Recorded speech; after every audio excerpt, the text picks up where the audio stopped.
कौन है ये लोग?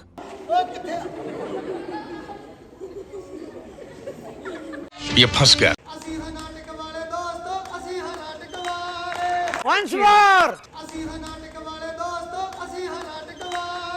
चिंटू ਨੂੰ ਮਾਰਿਆ ਜਾਂ ਕੁੱਟਿਆ ਜਾਂ ਇਦਾਂ ਹੱਥ ਵੀ ਲਾਇਆ ਨਾ ਤੁਹਾਡੇ ਤੇ ਕੇਸ ਕਰਾ ਦਾਂਗੇ ਤੁਸੀਂ। कैसे कैसे लोग रहते हैं यार यहाँ पर। ਓਏ ਮੇਰੀ ਗੱਲ ਸੁਣ ਬਾਬਾ, ਉਹ ਤੇ ਕੈਮਰਾ ਚੱਲੀ ਜਾਂਦਾ, ਸਰਟੀਫਿਕੇਟ ਖੋ ਲਿਆ। ਉਹ ਮੇਰੇ ਕੰਨ ਵਿੱਚ ਹੁੰਦੀਆਂ ਕੁਰਕ ਹੈ ਮੈਨੂੰ ਕਰਦਾ ਲੈਣ ਦੇ। ਉਹ ਕਹਿੰਦਾ ਕਰਨ ਔਜਲੇ ਵਾਂਗੂ ਉਸਤਾਦ ਤੇਜ਼ ਨਾ ਬਣੀ, ਤੇਜ਼ ਮੈਂ ਵੀ ਬਹੁਤ ਆ। ਵੀਰੇ ਬੋਲਣਾ ਨਹੀਂ ਯਾਰ, ਮੈਂ ਪਹਿਲਾਂ ਵੀ ਕਿਹਾ ਯਾਰ ਤੁਹਾਨੂੰ ਨਾ ਮਾਰੋ ਯਾਰ, ਨਾ ਮਾਰੋ। ਪਰ 1 ਮਿੰਟ ਦੇ ਵਿੱਚ ਉੱਥੇ ਮੁੰਡੇ ਦੀਆਂ ਪੱਗਾਂ ਤੇ ਕੁੜੀਆਂ ਦੀਆਂ ਚੁੰਨੀਆਂ ਰੋੜ ਕੇ ਰੱਖਦੀਆਂ। Welcome back guys. ਤੇ ਵੀਰੇ ਦੂਜਾ ਪਾਰਟ ਦਿਖਾ ਦਈਏ। ਦਿਖਾ ਤੇ ਦਈਏ। ਹਾਂ ਅਰੇ ਇਹਨਾਂ ਨੇ ਬੜਾ ਦੇਖਿਓ, ਇਹ ਚ ਵੀ ਤੁਹਾਨੂੰ ਬਹੁਤ ਮਜ਼ਾ ਆਊਗਾ। ਐਂਡ ਤੱਕ ਦੇਖੀ ਚੱਲਿਓ ਵੀਡੀਓ ਨੂੰ ਤੇ ਸ਼ੇਅਰ ਜ਼ਰੂਰ ਕਰਨੀ ਹੈ ਤੁਸੀਂ। ਅਸੀਂ ਤੁਹਾਡੇ ਲਈ ਇੱਕ ਨੁੱਕੜ ਨਾਟਕ ਲੈ ਕੇ ਆਏ ਆ। ਨੁੱਕੜ ਨਾਟਕ ਦੇਖਿਆ ਨਾ ਪਹਿਲਾਂ ਸਾਰਿਆਂ ਨੇ? ਹਾਂਜੀ। ਓ ਯਾਰ એનર્ਜੀ ਨਾਲ ਬੋਲੋ, ਦੇਖਿਆ? ਹਾਂਜੀ। ਚਲੋ ਜਿਨ੍ਹਾਂ ਨੇ ਦੇਖਿਆ ਉਹਨਾਂ ਲਈ ਵੀ ਤੇ ਜਿਨ੍ਹਾਂ ਨੇ ਨਹੀਂ ਦੇਖਿਆ ਉਹਨਾਂ ਲਈ ਵੀ। ਨੁੱਕੜ ਨਾਟਕ ਗੁਰਸ਼ਰਨ ਭਾਜੀ, ਗੁਰਸ਼ਰਨ ਬਾਬਾ ਜੀ ਹੈ, ਉਹਨਾਂ ਨੂੰ ਪੰਜਾਬ ਦੇ ਥੀਏਟਰ ਦਾ ਪਿਤਾ ਮੰਨਿਆ ਜਾਂਦਾ। ਉਹਨਾਂ ਨੇ ਪੰਜਾਬ ਦੇ ਵਿੱਚ ਪ੍ਰਥਾ ਚਲਾਈ ਹੈ। ਸੋ ਨੁੱਕੜ ਦਾ ਮਤਲਬ ਹੁੰਦਾ ਨੁੱਕੜ ਜਿੱਥੇ ਕਿਤੇ ਵੀ ਥੋੜੇ ਜਿਹੇ ਲੋਕ ਮਿਲ ਜਾਣ, ਥੋੜੀ ਜਿਹੀ ਆਡੀਅנס ਮਿਲ ਜੇ, ਉੱਥੇ ਇਹ ਨਾਟਕ ਸ਼ੁਰੂ ਕੀਤਾ ਜਾ ਸਕਦਾ ਹੈ। ਇਹਦੇ ਵਿੱਚ ਕਿਸੇ ਕਾਸਟਿਊਮ, ਕਿਸੇ ਪ੍ਰਾਪਰਟੀ ਦੀ ਲੋੜ ਨਹੀਂ ਹੁੰਦੀ। ਅਸੀਂ ਜਿੰਨਾ ਕੱਪੜਿਆਂ 'ਚ ਆਇਆ ਉਹਨਾਂ 'ਚ ਤੁਹਾਨੂੰ ਨਾਟਕ ਦਿਖਾਵਾਂਗੇ। ਸੋ ਹੁਣ ਆਪਾਂ ਜ਼ਿਆਦਾ ਟਾਈਮ ਨਾ ਲਾਉਂਦੇ ਹੋਏ ਨਾਟਕ ਸ਼ੁਰੂ ਕਰੀਏ। ਕਰੀਏ ਸ਼ੁਰੂ। ਬਸ ਇੱਕ ਬੇਨਤੀ ਆ ਬਈ, ਇੱਕ ਬੇਨਤੀ ਆ ਸਾਰਿਆਂ ਨੂੰ, ਆਵਾਜ਼ ਆ ਰਹੀ ਹੈ ਸਾਰਿਆਂ ਤੱਕ ਨਾ? ਇੱਕੋ ਬੇਨਤੀ ਆ, ਹੱਸਣ ਵਾਲੀ ਗੱਲ ਹੋਈ ਖੁੱਲ ਕੇ ਹੱਸਿਓ, ਅਸੀਂ 2 ਮਿੰਟ ਰੁਕ ਜਾਵਾਂਗੇ, ਕੋਈ ਇਸ਼ੂ ਨਹੀਂ, ਠੀਕ ਆ? ਤਾੜੀ ਮਾਰਨ ਵਾਲੀ ਗੱਲ ਹੋਈ ਤਾੜੀ ਮਾਰਿਓ, ਜੀ ਕੀਤਾ ਕੂਕਾ ਮਾਰੋ, ਜੀ ਕੀਤਾ ਕੂਕਾ ਮਾਰਿਓ, ਕੋਈ ਚੱਕਰ ਨਹੀਂ। ਪਰ ਬੋਲਣਾ ਨਹੀਂ ਨਾ। ਉਹ ਕਹਿੰਦਾ ਕਰਨ ਔਜਲੇ ਵਾਂਗੂ ਤੇਜ਼ ਨਾ ਬਣੀ, ਤੇਜ਼ ਮੈਂ ਵੀ ਬਹੁਤ ਹੈ ਨਾ। ਹਾਂ ਬੋਲਣਾ ਨਹੀਂ ਹੈਗਾ ਕਿਸੇ ਨੇ। ਪਤਾ ਕੀ ਚੱਕਰ ਹੁੰਦਾ, ਅਸੀਂ ਇੰਟਰੈਕਟਲੀ ਤਰੀਕੇ ਨਾਲ ਤੁਹਾਡੇ ਨਾਲ ਗੱਲ ਕਰਨੀ ਆ, ਬੰਦਾ ਨਾ ਪਤਾ ਲੱਗ ਜਾਂਦਾ। ਫਿਰ ਜਿਹੜਾ ਬੋਲਦਾ ਆਇਆ ਇਹਨਾਂ ਪਲੇ ਰੋਕ ਕੇ ਇੱਥੇ ਬੁਲਾ ਲੈਣਾ, ਕਿਉਂਕਿ ਆਪਣਾ ਸਿੱਧਾ ਜਿਹਾ ਹਿਸਾਬ ਆ, ਇੱਥੇ ਬੋਲਣ ਤੇ ਸੱਚੀ ਬੱਕੀਆਂ ਤੋਂ ਜ਼ੋਰ ਲੱਗਦਾ, ਬਹੁਤ ਜ਼ੋਰ ਲੱਗਦਾ ਬੋਲਣ ਤੇ। ਜੇ ਤੁਸੀਂ ਬੋਲੀ ਜਾਓਗੇ ਫਿਰ ਸਾਡਾ ਆਇਆ ਦਾ ਵੀ ਕੋਈ ਫਾਇਦਾ ਨਹੀਂ। ਤੁਹਾਡੇ ਲਈ ਆਇਆ, ਤੁਹਾਡੇ ਵਰਗੇ ਹੀ ਆ, ਤੁਹਾਡੇ ਨਾਲੋਂ 5-4 ਸਾਲ ਵੱਡੇ ਹੋਵਾਂਗੇ, ਤੁਹਾਡੇ ਪੜ੍ਹਾਈਆਂ। ਸੋ ਹੁਣ ਆਪਾਂ ਜ਼ਿਆਦਾ ਟਾਈਮ ਨਾ ਲਾਉਂਦੇ, ਆਪਾਂ ਨਾਟਕ ਸ਼ੁਰੂ ਕਰਦੇ ਹਾਂ। ਉਸ ਤੋਂ ਪਹਿਲਾਂ ਇੱਕ ਜ਼ੋਰਦਾਰ ਤਾੜੀ ਜ਼ਰੂਰ ਲਾਓ।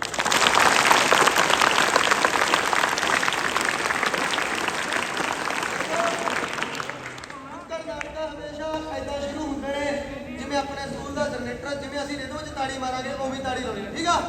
ਨਾਟਕ ਨਾਟਕ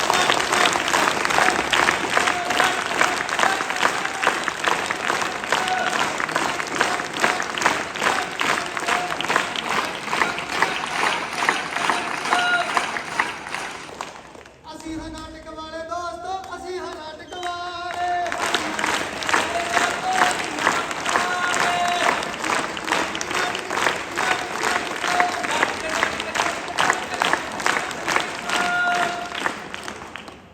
ਸੋ ਹਾਜ਼ਰੀਨ ਦੋਸਤੋ, ਪੇਸ਼ ਹੈ ਨੁੱਕੜ ਨਾਟਕ ਬੈਗੀ।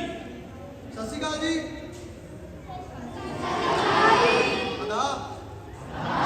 ਨਮਸਕਾਰ। ਕਹਿੰਦੇ ਤੁਸੀਂ ਸਾਰੇ ਆਪੋ ਆਪਣੇ ਧਰਮ ਦੇ ਹਿਸਾਬ ਨਾਲ ਮੇਰੀ ਫਤਿਹ ਕਬੂਲ ਕਰ ਸਕਦੇ ਹੋ, ਕਿਉਂਕਿ ਹਰੇਕ ਧਰਮ ਦਾ ਸਤਿਕਾਰ ਕਰਨਾ ਸਾਡਾ ਫਰਜ਼ ਬਣਦਾ ਹੈ, ਕਿਉਂਕਿ ਧਰਮਾਂ ਦੇ ਰੌਲੇ ਬਹੁਤ ਪੈਂਦਾ ਤੇ ਰੌਲਿਆਂ 'ਚ ਛਿੱਤਰ। ਮੇਰਾ ਨਾਮ ਹੈ ਸਰਵਣ। ਸਰਵਣ ਉਹ ਨਹੀਂ ਜਿਹੜਾ ਆਪਣੇ ਮਾਤਾ ਪਿਤਾ ਨੂੰ ਵੈਗੀ ਦੇ ਬਿਠਾ ਕੇ ਤੀਰਥ ਯਾਤਰਾ ਤੇ ਲੈ ਗਿਆ ਸੀ, ਵੈਗੀ ਪਤਾ ਨਾ? ਹਾਂਜੀ। ਬਲਕਿ ਮੈਂ ਤਾਂ ਪਿੰਡ ਦਾ ਉਹ ਸਰਵਣ ਹਾਂ ਜਿਹੜਾ ਹਰ ਇੱਕ ਵਿਲਾ, ਜਿਹੜਾ ਆਪਣੇ ਮਾਂ-ਬਾਪ ਤੇ ਬੋਝ ਬਣਿਆ ਹੋਇਆ। ਅੱਛਾ, ਪਿੰਡ ਦੇ ਸਾਰੇ ਲੋਕ ਮੈਨੂੰ ਡਾਕਟਰ ਸਰਵਣ ਕਹਿੰਦੇ ਨੇ। ਪੁੱਛੋ ਕਿਉਂ? ਮੈਨੂੰ ਤਾਂ ਆਪ ਨਹੀਂ ਪਤਾ ਕਿਉਂ ਕਹਿੰਦੇ ਨੇ। ਨਹੀਂ, ਹੁਣ ਤੁਸੀਂ ਸਾਰੇ ਸੋਚਦੇ ਹੋਗੇ ਵੀ ਬੰਦਾ ਆਪਣੇ ਆਪ ਨੂੰ ਡਾਕਟਰ ਕਹਿ ਰਿਹਾ। ਵੀਰੇ ਬੋਲਣਾ ਨਹੀਂ ਯਾਰ, ਮੈਂ ਪਹਿਲਾਂ ਵੀ ਕਿਹਾ ਬੋਲਣਾ ਨਹੀਂ ਹੈਗਾ। ਤੂੰ ਆ ਕੇ ਦੇਖ ਲੈ ਇੱਥੇ ਕਰਕੇ, ਪਤਾ ਲੱਗ ਜੂਗਾ ਵੀ ਕਿਵੇਂ ਹੁੰਦਾ। ਅੱਛਾ, ਪਿੰਡ ਦੇ ਲੋਕ ਮੈਨੂੰ ਡਾਕਟਰ ਕਹਿੰਦੇ ਨੇ। ਹੁਣ ਤੁਸੀਂ ਸਾਰੇ ਸੋਚ ਰਹੇ ਹੋਗੇ ਵੀ ਮੈਂ ਕਿਤੇ ਕੋਈ ਵੱਡਾ ਸਾਰਾ ਡਾਕਟਰ ਹੋਊਗਾ ਨਾ, ਕਿਸੇ ਵੱਡੇ ਸਾਰੇ ਹਸਪਤਾਲ ਦੇ ਵਿੱਚ ਲੱਗਿਆ ਹੋਊਗਾ, ਜਾਂ ਕਿਤੇ ਕੋਈ ਦੰਦਾਂ ਜੜ੍ਹਾਂ ਦਾ ਡਾਕਟਰ ਹੋਊ, ਕਿਤੇ ਬਾਈ ਵਰਗਾ ਕੇ ਕਹਿੰਦੇ ਮੇਰੀ ਜਾਨ ਨਹੀਂ। ਮੈਂ ਕਿਤੇ ਭੁੱਲ ਭੁਲੇਖੇ ਕਰ ਲਈ PhD। ਤੇ ਜਿਹੜੇ ਬੰਦੇ ਨੇ PhD ਕੀਤੀ ਹੋਵੇ, ਜਾਂ ਤੁਹਾਡੇ ਜਿੰਨੇ ਟੀਚਰ ਸਾਹਿਬਾਨ ਬੈਠਿਆ, ਇਹਨਾਂ ਤੋਂ ਜਿਨ੍ਹਾਂ ਨੇ ਵੀ PhD ਕੀਤੀ ਹੋਣੀ ਆ, ਜਾਂ ਤੁਸੀਂ ਪੜ੍ਹ ਲਿਖ ਕੇ ਬੈਠੇ ਹੋ ਕਿ PhD ਕਰੋਗੇ ਨਾ ਤਾਂ ਤੁਹਾਡੇ ਨਾਮ ਦੇ ਅੱਗੇ ਡਾਕਟਰ ਲੱਗ ਜੂ। ਹੁਣ PhD ਕਰਨ ਦੇ ਬਾਵਜੂਦ ਨੌਕਰੀ ਕੋਈ ਮੈਨੂੰ ਮਿਲੇਗੀ ਜਮਾ ਵਿਹਲਾ ਫਿਰਦਾ। ਹੁਣ ਇਸੇ ਕਰਕੇ ਅੱਜ ਮੈਂ ਇੱਥੇ ਸ਼ੁਰੂ ਕਰਨ ਲੱਗਿਆ ਆਪਣਾ ਬਿਜ਼ਨਸ। ਹੁਣ ਤੁਸੀਂ ਬਿਜ਼ਨਸ ਤੋਂ ਸੋਚਦੇ ਹੋਗੇ ਕਿ ਇੱਕ ਬੰਦਾ ਪੜ੍ਹਿਆ ਲਿਖਿਆ ਬੰਦਾ ਚੰਗਾ ਪੈਸਾ ਲਾ ਕੇ ਕੋਈ ਚੰਗਾ ਸਾਰਾ ਵੱਡਾ ਸਾਰਾ ਬਿਜ਼ਨਸ ਸ਼ੁਰੂ ਕਰੂਗਾ, ਪਰ ਨਹੀਂ। ਮੈਂ ਲਾਉਣ ਲੱਗਿਆ ਇੱਥੇ ਰੇਹੜੀ ਵੀ ਕੋਈ ਕੁਲਚੇ 버ਗਰਾਂ ਦੀ ਨਹੀਂ ਤੇ ਨਾ ਹੀ ਕੋਈ ਗੋਲ ਗੱਪਿਆਂ ਦੀ। ਹੁਣ ਗੋਲ ਗੱਪਿਆਂ ਨਾਲ ਹਣ ਕੇ ਤੇਰੀਆਂ ਕੁੜੀਆਂ ਦੇ ਵਿੱਚ ਪਾਣੀ ਆ ਗਿਆ ਹੈਨਾ। ਨਹੀਂ, ਮੈਂ ਰੇਹੜੀ ਲਾਉਣ ਲੱਗਿਆ ਅੱਜ ਇੱਥੇ ਆਪਣੀਆਂ ਡਿਗਰੀਆਂ ਦੀ ਆਪਣੇ ਸਾਰੇ ਸਰਟੀਫਿਕੇਟ। ਯਕੀਨ ਮੰਨਿਓ ਇਹਨਾਂ ਡਿਗਰੀਆਂ ਦਾ ਇਹਨਾਂ ਸਾਰੇ ਸਰਟੀਫਿਕੇਟਾਂ ਦਾ ਮੇਰੀ ਜ਼ਿੰਦਗੀ 'ਚ ਕੋਈ ਮਹੱਤਵ ਨਹੀਂ ਰਿਹਾ। ਇਹ ਗੱਲ ਕਿਤੇ ਨਾ ਕਿਤੇ ਮੇਰੀ ਬੇਬੇ ਨੂੰ ਵੀ ਪਤਾ ਲੱਗ ਗਈ। ਉਹਨੇ ਸਾਰੇ ਸਰਟੀਫਿਕੇਟ ਮਾਂ ਦੀ ਧੀ ਚੁੱਲ੍ਹੇ 'ਚ ਦੀ ਜਾਵੇ। ਮੈਂ ਜਾ ਕੇ ਬੇਬੇ ਨੂੰ ਪੁੱਛ ਲਿਆ, ਮੈਂ ਕਿਹਾ ਬੇਬੇ ਮੇਰੀਆਂ ਡਿਗਰੀਆਂ ਨੇ ਚੁੱਲ੍ਹੇ 'ਚ ਨਾ ਦੇ। ਬੇਬੇ ਕਹਿੰਦੀ ਹਾਂ। ਮੈਂ ਸੋਚਿਆ ਵੀ ਚੱਲ ਬੇਬੇ ਨੇ ਸੁਣਿਆ ਨਹੀਂ ਹੋਣਾ। ਮੈਂ ਦੁਬਾਰੇ ਫੇਰ ਕਿਹਾ, ਮੈਂ ਕਿਹਾ ਬੇਬੇ ਮੇਰੀਆਂ ਡਿਗਰੀਆਂ ਨੇ ਚੁੱਲ੍ਹੇ 'ਚ ਨਾ ਦੇ। ਬੇਬੇ ਫੇਰ ਕਹਿੰਦੀ ਹਾਂ। ਮੈਂ ਲਾਲਾ ਸਾਹਿਬ ਵੀ ਮੇਰੀ ਬੇਬੇ ਦਾ ਸਪੀਕਰ ਵੇਲ ਹੈ, ਇਹਨੂੰ ਉੱਚਾ ਸੁਣਦਾ। ਮੈਂ ਅੱਕਾ ਪਿਆ ਸੀ, ਉਤੋਂ ਥੋੜਾ ਗੁੱਸੇ 'ਚ ਸੀ, ਮੈਂ ਥੋੜਾ ਢਿੱਲ ਕੇ ਬੋਲ ਪਿਆ, ਮੈਂ ਕਿਹਾ ਬੇਬੇ ਮੇਰੀਆਂ ਡਿਗਰੀਆਂ ਨੇ ਚੁੱਲ੍ਹੇ 'ਚ ਨਾ ਦੇ। ਐਡੀ ਗੱਲ ਸੁਣੀ ਨਹੀਂ ਕਿ ਬੇਬੇ ਦਾ ਚਿਹਰਾ ਵਸ ਗਿਆ। ਉਹਦਾ ਮਨ ਜਾ ਭਰ ਆਇਆ। ਉਹਨੇ ਮੈਨੂੰ ਭਰੇ ਜਿਹੇ ਮਨ ਨਾਲ ਕਿਹਾ, ਕਹਿੰਦੀ ਪੁੱਤ ਮੈਂ ਤਾਂ ਸੋਚਿਆ ਸੀ ਆਹ ਡਿਗਰੀਆਂ ਤੇਰੀ ਸਾਰੀ ਉਮਰ ਦੀ ਰੋਟੀ ਪਕਾਉਣਗੀਆਂ। ਸਾਰੀ ਉਮਰ ਦੀ ਤਾਂ ਪੱਕੀ ਨਹੀਂ। ਸੋਚਿਆ ਦੋ ਡੰਗ ਦੀ ਲਾ ਲਈਏ, ਦੋ ਡੰਗ ਦੀ ਲਾ ਲਈਏ। ਆਹ ਗੱਲ ਹੁਣ ਮੇਰੀ ਬੇਬੇ ਦੀ ਗੱਲ ਸੁਣ ਕੇ ਨਾ ਜੱਜ ਝੋੜਿਆ ਗਿਆ, ਰੁੱਖ ਭਰ ਆਇਆ ਜ਼ਮੀਨ ਦੀ ਪੈਰਾਂ ਥੱਲੋਂ ਕਿ ਮੈਂ ਯਾਰ ਸਾਰੀ ਉਮਰ ਮੈਂ ਮਿਹਨਤ ਕੀਤੀ, ਇੰਨੀ ਮਿਹਨਤ ਨਾਲ ਮੈਂ ਡਿਗਰੀਆਂ ਹਾਸਲ ਕੀਤੀਆਂ ਤੇ ਮੇਰੀਆਂ ਡਿਗਰੀਆਂ ਦਾ ਯਾਰ ਸਿਰਫ ਆਹੀ ਮੁੱਲ ਉਹ ਸਿਰਫ ਇੱਕ ਡੰਗ ਦੀ ਰੋਟੀ ਲਾਉਣ ਦਿੰਦੀਆਂ ਨੇ। ਇਹ ਕਿਹਾ ਮੇਰੀ ਬੇਬੇ ਨੇ। ਮੇਰੀ ਬੇਬੇ ਦਾ ਬੇਬੇ ਮੇਰਾ ਬਾਪੂ ਉਦੋਂ ਵੀ 4 ਕੰਡੇ ਟੱਪ ਗਏ। ਉਹਨੇ ਇੱਕ ਦਿਨ ਮਾਂ ਦੇ ਪੁੱਤ ਨੇ ਚੱਕਿਆ 8ਵੀਂ ਕਲਾਸ ਦਾ ਸਰਟੀਫਿਕੇਟ ਤੇ ਕੰਨ 'ਤੇ ਫੇਰੀ ਜਾਵੇ। ਉਹ ਮੇਰੇ ਕੰਨ ਵਿੱਚ ਹੁੰਦੀਆਂ ਕੁਰਕੜੇ ਮੈਨੂੰ ਕਰਦਾ ਲੈਣ ਦੇ, ਕਰਤਾ ਲੈਣ ਦੇ, ਕਰਦਾ ਲੈਣ ਦੇ। ਪਾਪਾ ਹਾਂ ਕਿਵੇਂ ਆ? ਵਧੀਆ, ਤੂੰ ਸੁਣਾ? ਮੈਂ ਵੀ ਵਧੀਆ। ਓਏ ਆ ਕੀ ਮੇਰਾ 8ਵੀਂ ਕਲਾਸ ਦਾ ਸਰਟੀਫਿਕੇਟ ਕੰਨ 'ਚ ਕਿਉਂ ਫੇਰੀ ਜਾਂਦਾ? ਉਹ ਮੇਰੇ ਕੰਨ 'ਚ ਮੈਲਾ ਯਾਰ। ਉਹ ਮੈਲ ਕਢਾ ਲਿਆ ਕਰੋ। ਨਾਲੇ ਤੈਨੂੰ ਪਤਾ 8ਵੀਂ ਬਹੁਤ ਔਖੀ ਹੁੰਦੀ ਆ। 8ਵੀਂ ਔਖੀ ਹੁੰਦੀ ਆ? ਆਹੋ ਔਖੀ ਹੁੰਦੀ ਆ। 8ਵੀਂ ਔਖੀ ਹੁੰਦੀ ਆ? ਔਖੀ ਹੁੰਦੀ ਆ। ਆ ਸੁਣ ਲਓ, 8ਵੀਂ ਔਖੀ ਹੁੰਦੀ ਆ? ਓਏ ਆਹੋ ਔਖੀ ਹੁੰਦੀ ਆ। 8ਵੀਂ ਔਖੀ ਹੁੰਦੀ ਆ? ਓਏ ਔਖੀ ਹੁੰਦੀ ਆ। ਹੋਵੇ ਆਪਾਂ ਕਿਹੜਾ ਕੀਤੀ ਆ? ਓਏ ਤੂੰ ਨਹੀਂ ਕੀਤੀ, ਮੈਂ ਤਾਂ ਕੀਤੀ ਆ। ਮੈਂ ਦਿਨ ਰਾਤ ਇੱਕ ਕਰਕੇ ਪੜਿਆ। 8ਵੀਂ ਸੱਚੀ ਬਹੁਤ ਔਖੀ ਹੁੰਦੀ ਆ। ਆ ਸੁਣ ਲਓ, ਕਹਿੰਦਾ 8ਵੀਂ ਔਖੀ ਹੁੰਦੀ ਆ। ਹਾਂ ਉਹ ਅੱਜ ਕੱਲ੍ਹ ਤਾਂ ਸਰਕਾਰ ਨੇ ਰੂਲ ਬਣਾਇਆ ਸੀ ਕਿ ਕੋਈ ਵੀ ਬੱਚਾ 8ਵੀਂ ਤੱਕ ਫੇਲ ਨਹੀਂ ਕਰਨਾ ਤੇ ਭੈੜੀ ਜੀ ਬੂਥੀ ਵਾਲਾ ਕਹਿੰਦਾ 8ਵੀਂ ਔਖੀ।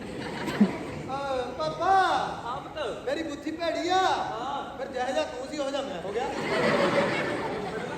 ਓਏ ਮੇਰੀ ਗੱਲ ਸੁਣ ਪਾਪਾ। ਉਹ ਤੇ ਕੈਮਰਾ ਚੱਲੀ ਜਾਂਦਾ। ਸਰਟੀਫਿਕੇਟ ਖੋ ਲਿਆ। ਜਿਹਦੇ ਸਰਟੀਫਿਕੇਟ ਮੈਂ ਨਹੀਂ ਦਿੰਦਾ। ਤੇਰੇ ਨਹੀਂ ਦਿੰਦਾ। ਨਹੀਂ ਦਿੰਦਾ, ਨਹੀਂ ਦਿੰਦਾ। ਨਹੀਂ ਦਿੰਦਾ, ਨਹੀਂ ਦਿੰਦਾ। ਦੱਸੀ ਦੇ ਚੱਕ ਦੇ। ਹੁਣ ਮੇਰੇ ਬਾਪੂ ਨੂੰ ਕੌਣ ਸਮਝਾਵੇ? ਮੇਰਾ ਬਾਪੂ ਕਹਿੰਦਾ ਕਿ ਅੱਜ ਕੱਲ੍ਹ ਸਰਕਾਰ ਨੇ ਰੂਲ ਬਣਾਇਆ ਹੋਇਆ ਸੀ ਵੀ ਕੋਈ ਜਵਾਕ 8ਵੀਂ ਤੱਕ ਫੇਲ ਨਹੀਂ ਕਰਨਾ। ਇਹ ਸਰਕਾਰੀ ਸਕੂਲਾਂ ਦੇ ਵਿੱਚ ਰੂਲ ਬਣਿਆ ਹੋਇਆ ਸੀ। ਸ਼ਾਇਦ ਆਪਣੇ ਪ੍ਰਾਈਵੇਟ ਸਕੂਲ ਇਹਨਾਂ 'ਚ ਨਾ ਬਣਿਆ ਹੋਵੇ ਵੀ 8ਵੀਂ ਤੱਕ ਕੋਈ ਬੱਚਾ ਫੇਲ ਨਹੀਂ ਕਰਨਾ। ਮੈਨੂੰ ਇੱਕ ਗੱਲ ਦੱਸੋ ਯਾਰ, ਵੀ ਜਦੋਂ ਬੱਚਾ 8ਵੀਂ ਤੱਕ ਨਹੀਂ ਪੜ੍ਹਿਆ ਅੱਗੇ ਕੀ ਸੁਆਹ ਪੜੂਗਾ? ਅੱਗੇ ਜਾ ਕੇ ਉਹਦਾ ਬਾਹ ਪੈ ਜਾਂਦਾ ਸਾਇੰਸ ਥੀਟਾ ਕਾਸ ਥੀਟਾ ਨਾਲ। ਫਿਰ ਪੱਕੇ ਪੇਪਰਾਂ 'ਚ ਪਤਾ ਕੀ ਹਾਲ ਹੁੰਦਾ? ਮੈਡਮ ਜੀ ਆਹ ਸਿਲੇਬਸ ਚੋਂ ਬਾਹਰ ਆ ਗਿਆ ਜੀ। ਆਹ ਹਾਲ ਹੁੰਦਾ ਫਿਰ ਪੱਕੇ ਪੇਪਰਾਂ ਦੇ ਵਿੱਚ ਜਾ ਕੇ। ਪਰ ਯਕੀਨ ਮੰਨਿਓ ਸਾਡੇ ਵੇਲਿਆਂ ਦੇ ਵਿੱਚ ਜਾਂ ਜਿੰਨੇ ਤੁਹਾਡੇ ਟੀਚਰ ਸਾਹਿਬਾਨ ਬੈਠਾ ਇਹਨਾਂ ਦੇ ਵੇਲਿਆਂ ਦੇ ਵਿੱਚ ਜਾਂ ਜਿਨ੍ਹਾਂ ਨੇ ਅੱਜ ਤੋਂ 10-12 ਸਾਲ ਪਹਿਲਾਂ 8ਵੀਂ 10ਵੀਂ ਕੀਤੀ ਆ ਉਹਨਾਂ ਦੇ ਵੇਲਿਆਂ ਦੇ ਵਿੱਚ 8ਵੀਂ 10ਵੀਂ ਬੋਰਡ ਦੀ ਕਲਾਸ ਹੁੰਦੀ ਸੀ। ਸੱਚਿਓ ਬਹੁਤ ਔਖੀ ਹੁੰਦੀ ਸੀ। ਦਿਨ ਰਾਤ ਇੱਕ ਕਰਕੇ ਪੜ੍ਹਨਾ ਪੈਂਦਾ ਸੀ। ਜੇ ਕਿਤੇ ਸਕੂਲ ਦਾ ਕੰਮ ਨਾ ਕੀਤਾ ਹੋਣਾ ਮਾਸਟਰ ਨੇ ਢਾਲਣਾ। ਇੰਨੇ ਕੱਬੇ ਮਾਸਟਰ ਹੁੰਦੇ ਸੀ ਮੇਰੇ ਦੇ ਥੱਲੇ ਵਾੜ ਕੇ ਲੱਤ ਮਾਰਦੇ ਸੀ। ਕਹਿੰਦੇ ਜ਼ਿੰਦਗੀ 'ਚ ਨਾ ਸੁਣ ਲਈ ਬਾਈ, ਬੋਲਣੋਂ ਤਾਂ ਤੂੰ ਹਟਿਆ ਨਹੀਂ, ਸੁਣ ਲਈ ਹੁਣ ਧਿਆਨ ਨਾਲ। ਜ਼ਿੰਦਗੀ 'ਚ ਨਾ 2 ਤਰ੍ਹਾਂ ਦੇ ਸਟੂਡੈਂਟ ਹੁੰਦੇ ਆ। ਇੱਕ ਹੁੰਦੇ ਆ ਸ਼ਰਾਰਤੀ, ਇੱਕ ਹੁੰਦੇ ਆ ਬਾਈ ਬਦਤਮੀਜ਼। ਜਿਹੜੇ ਬੱਚੇ ਸ਼ਰਾਰਤੀ ਹੁੰਦੇ ਆ ਨਾ ਉਹ ਆਪਣੇ ਮਾਂ-ਬਾਪ ਨੂੰ, ਉਹ ਆਪਣੇ ਅਧਿਆਪਕਾਂ ਨੂੰ, ਆਪਣੇ ਟੀਚਰਸ ਨੂੰ, ਆਪਣੇ ਰਿਸ਼ਤੇਦਾਰਾਂ ਨੂੰ, ਦੋਸਤਾਂ ਮਿੱਤਰਾਂ ਨੂੰ ਸਭ ਨੂੰ ਪਸੰਦ ਹੁੰਦੇ ਆ ਤੇ ਉਹ ਜ਼ਿੰਦਗੀ 'ਚ ਕੁਛ ਨਾ ਕੁਛ ਬਣ ਵੀ ਜਾਂਦੇ ਕਿਉਂਕਿ ਉਹ ਬਹੁਤ ਜ਼ਿਆਦਾ ਇੰਟੈਲੀਜੈਂਟ ਹੁੰਦੇ ਆ। ਪਰ ਜਿਹੜੇ ਬੱਚੇ ਬਈ ਬਦਤਮੀਜ਼ ਹੁੰਦੇ ਆ ਨਾ ਉਹ ਉੱਥੇ ਦੇ ਉੱਥੇ ਹੀ ਰਹਿ ਜਾਂਦੇ, ਉਹ ਜ਼ਿੰਦਗੀ 'ਚ ਕਦੇ ਕੁਛ ਬਣ ਨਹੀਂ। ਹੁਣ ਤੁਸੀਂ ਦੇਖ ਲਿਓ, ਇਹ ਮੇਰੇ ਨਾਚ ਦਾ ਪਹਿਲਾ ਸਵਾਲ ਆ ਜਿਹੜਾ ਮੈਂ ਤੁਹਾਡੇ ਤੇ ਛੱਡ ਕੇ ਜਾ ਰਿਹਾ ਵੀ ਤੁਸੀਂ ਸ਼ਰਾਰਤੀ ਬਣਨਾ ਕਿ ਬਦਤਮੀਜ਼ ਬਣਨਾ। ਫਰਕ ਸਿਰਫ ਦੋਵਾਂ 'ਚ ਥੋੜਾ ਜਿਹਾ ਹੁੰਦਾ, ਸੋਚ ਲਿਓ। ਠੀਕ ਆ। ਖੈਰ 8ਵੀਂ ਕਲਾਸ 'ਚ 8ਵੀਂ 9ਵੀਂ ਕਲਾਸ 'ਚ ਸਾਰੇ ਬੱਚੇ ਸ਼ਰਾਰਤੀ ਹੁੰਦੇ ਨੇ। ਇੱਥੇ ਮੈਂ ਅੱਜ ਤੁਹਾਨੂੰ ਆਪਣੀ ਸਰਬਣ ਦੀ ਕਹਾਣੀ ਸੁਣਾਉਣਾ ਹੈ। ਠੀਕ ਹੈ, ਤੁਹਾਡੇ ਸਾਰਿਆਂ ਵਾਂਗ 8ਵੀਂ ਕਲਾਸ 'ਚ ਮੈਂ ਵੀ ਬੜਾ ਸ਼ਰਾਰਤੀ ਹੁੰਦਾ ਸੀ। ਸ਼ਕਤੀਮਾਨ ਦੇਖਦੇ ਹੋ ਸਾਰੇ? ਹਾਂ, ਸ਼ਕਤੀਮਾਨ ਹੀ ਦੇਖਦੇ ਹੋ, ਪੜ੍ਹਦੇ ਨਹੀਂ ਸੀਗੇ ਹੈ। ਸਾਡੇ ਸਕੂਲ 'ਚ ਸੀਗਾ ਵੱਡਾ ਸਾਰਾ ਬੋਰਡ ਦਾ ਦਰਖਤ, ਉੱਤੇ ਵੱਡਾ ਸਾਰਾ ਪਿੰਡਾਂ ਦਾ ਚੱਕਰ, ਉੱਤੋਂ ਮੈਂ ਜੱਟਾਂ ਦਾ ਮੁੰਡਾ ਸ਼ਕਤੀਮਾਨ ਦਾ ਫੈਨ। ਆਪਾਂ ਕੀ ਕੀਤਾ, ਉਹਦਾ ਸ਼ਕਤੀਮਾਨ ਦੇਖ ਕੇ ਗਏ ਤੇ ਉਹਦੇ ਮੈਨੂੰ ਕੀ ਪਤਾ ਸੀ ਵੀ ਪਿੱਛੋਂ ਭੋਲਾ ਨਹੀਂ ਮਾਸਟਰ ਆਣਗੇ। ਆਪਾਂ ਚੱਕਿਆ ਰੋੜਾ ਤੇ ਮਾਰਿਆ ਭਿੰਡਾਂ ਦੇ ਖੱਖਰ 'ਚ, ਉੱਤੋਂ ਭਿੰਡਾਂ ਦਾ ਮਜ਼ਾਕ। ਆ ਜਾ ਲੜਦਾ ਕਬੱਡੀ ਕਬੱਡੀ ਕਬੱਡੀ ਕਬੱਡੀ ਹੜਾ ਹੜਾ ਹੜਾ ਭੋਲੇ ਆ ਜਾ ਕਿਹੜਾ ਬਗਾ ਛੇਤੀ ਆ ਜਾ ਭੋਲੇ। ਉਹ ਕਿੱਥੇ ਮਰ ਗਿਆ, ਛੇਤੀ ਆ ਜਾ। ਉਹ ਕਿੱਥੇ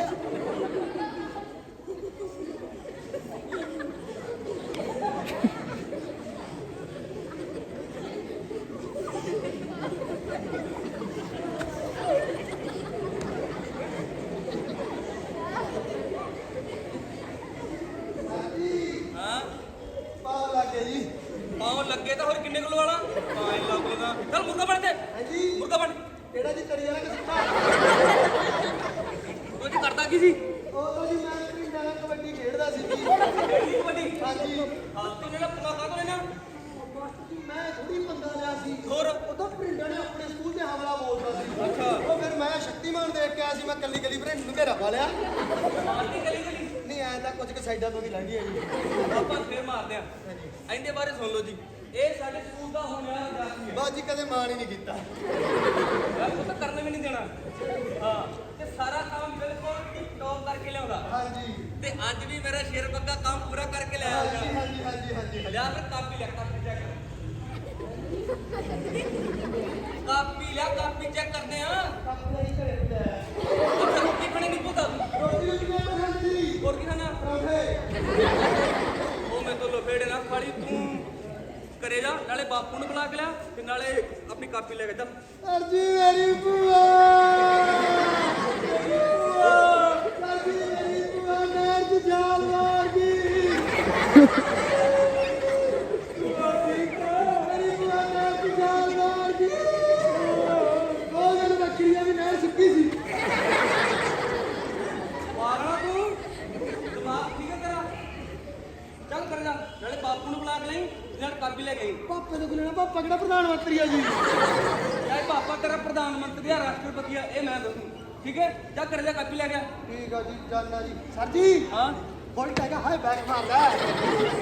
ਆਹ ਦੇਖ ਲਓ, ਬੂਥੀ ਤੇ ਸੈਂਸਰ ਵਰਗੀ ਭਾਲਦਾ ਫੁੱਟ ਹੈ। ਚੱਲ ਬਾਪੂ ਨੂੰ ਬੁਲਾ ਲੈ ਜੀ। ਜਾਨਾ ਜੀ। ਮੇਰੇ ਮਾਸਟਰ ਜੀ ਕਹਿੰਦੇ ਆਪਣੇ ਬਾਪੂ ਨੂੰ। ਮੇਰੇ ਮਾਸਟਰ ਜੀ ਕਹਿੰਦੇ ਆਪਣੇ ਬਾਪੂ ਨੂੰ। ਮੇਰੇ ਮਾਸਟਰ ਜੀ ਕਹਿੰਦੇ ਆਪਣੇ ਬਾਪੂ ਨੂੰ। ਯਕੀਨ ਮੰਨਿਓ, ਉਹਨਾਂ ਵੇਲੇ 'ਚ ਬਾਪੂ ਨੂੰ ਬੁਲਾ ਕੇ ਲਿਆਉਣ ਦਾ ਮਤਲਬ ਹੁੰਦਾ ਸੀ ਵੀ ਘਰੋਂ ਲੱਦੇ ਛੱਡ ਕੇ ਲਿਆਉਣਾ ਹੈ। ਜਾਣਾ ਪੈਣਾ ਸੀ, ਨਹੀਂ ਮੇਰਾ ਸਕੂਲ 'ਚੋਂ ਨਾ ਕੱਟਿਆ ਜਾਣਾ ਸੀ। ਮੈਂ ਹਾਰ ਕੇ ਰੋਂਦਾ ਰੋਂਦਾ ਘਰੇ ਗਿਆ। ਪਾਪਾ ਪਾਪਾ ਯਾਰ ਕਿੱਥੇ ਆ? ਥੋੜੀ ਜਿਹੀ ਪੁੱਛੀ ਆ। ਹਾਂ, ਅੱਜ ਕਿ ਮੈਂ ਛੁੱਟੀ ਕਰੇ ਆ ਗਿਆ। ਉਹ ਮੈਨੂੰ ਮਾਸਟਰ ਨੇ ਕੁੱਟ ਕੇ ਘਰੇ ਭੇਜਤਾ, ਕਹਿੰਦਾ ਜੇ ਪਾਪੂ ਨੇ ਬੁਲਾ ਕੇ ਲੈ ਗਿਆ। ਬਾਹਲਾ ਡੱਬਾ ਮਾਸਟਰ ਆ। ਆਪ ਕੋਈ ਸ਼ਰਾਰਤ ਕੀਤੀ ਹੋਣੀ ਤਾਂ ਹੀ ਕੁੱਟਿਆ ਉਹਨੇ। ਸ਼ਰਾਰਤ ਕੀ, ਮੈਂ ਤਾਂ ਸਕੂਲ ਦਾ ਕੰਮ ਵੀ ਨਹੀਂ ਕਰਦਾ। ਉਹ ਤੂੰ ਸਕੂਲ ਵਗ ਜਾ, ਨਾਲੇ ਕਹਿ ਦੀ ਮਾਸਟਰ ਨੂੰ ਵੀ ਆ ਜਾਣਾ। ਆ ਜਾ ਯਾਰ, ਹਾੜੇ ਹਾੜੇ ਮੇਰਾ ਪਾਪਾ ਬਣ ਕੇ ਨੋਣਾ ਜਿਹਾ ਨਹੀਂ ਹੈਗਾ ਤੂੰ। ਮੈਨੂੰ ਇੱਕ ਤਾਂ ਇਹਦੀ ਸਮਝ ਨਹੀਂ ਆਉਂਦੀ ਕਿ ਮੈਂ ਖੇਤਾਂ 'ਚ ਕੰਮ ਕਰਾਂ ਜਾਂ ਤੇਰੇ ਪਿੱਛੇ ਸਕੂਲ ਭੱਜਾਂ। ਮੇਰੇ ਪਿੱਛੇ ਸਕੂਲ ਭੱਜ ਜਾ। ਤੂੰ ਖੇਤ ਵਗ ਜਾ ਫਿਰ।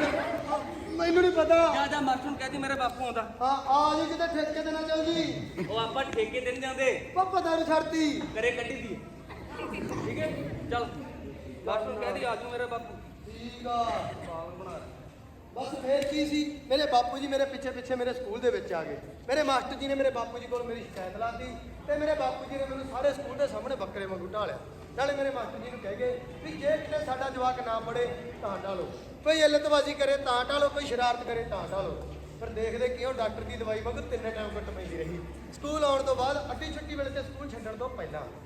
ਪਰ ਯਕੀਨ ਮੰਨਿਓ, ਉਹ ਮੇਰੇ ਮਾਸਟਰ ਜੀ ਦੀ ਕੁੱਟ ਸੀ, ਮੇਰੇ ਮਾਂ-ਬਾਪ ਦੀ ਘੂਰ ਸੀ, ਜਿਹੜੀ ਅੱਜ ਮੈਨੂੰ ਇਸ ਮੁਕਾਮ ਤੇ ਪਹੁੰਚਾ ਗਈ, ਜਿਹੜੀ ਅੱਜ ਮੈਨੂੰ ਇੱਥੇ ਖੜ ਕੇ ਤੁਹਾਡੇ ਸਾਹਮਣੇ ਬੋਲਣਾ ਸਿਖਾ ਗਈ, ਜਿਹੜੀ ਅੱਜ ਮੈਨੂੰ ਸਾਹਮਣੇ ਬੈਠੇ ਬੰਦੇ ਦੀਆਂ ਅੱਖਾਂ 'ਚ ਅੱਖਾਂ ਪਾ ਕੇ ਗੱਲ ਕਰਨਾ ਸਿਖਾ ਗਈ।